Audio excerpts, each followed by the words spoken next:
Почитувани граѓанки и граѓани, почитувани представници на медиумите.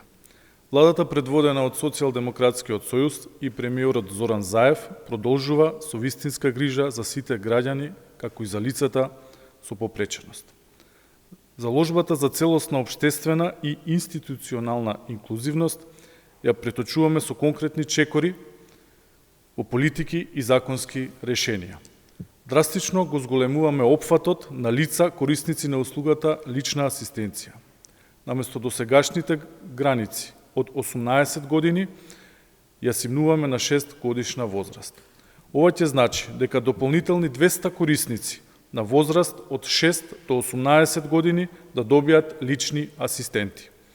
За овие законски измени, предложени од Министерството за труд и социјална политика, очекуваме силна поддршка. Услугата лична асистенција, која за прв пат беше воведена во 2018 година преку програмата за персонална асистенција за лицата со попреченост. Во 2019 година личната асистенција е вклучена помеѓу социјалните услуги предвидени со новиот закон за социјална заштита. Ова услуга може да се користи до 80 часа месечно, додека поранешни корисници, сместени во социјалните институции, услугата ќе им биде обезбедена до 160 часа месечно, бидејќи на овие лица им е потребна поголема поддршка по излегување од институциите.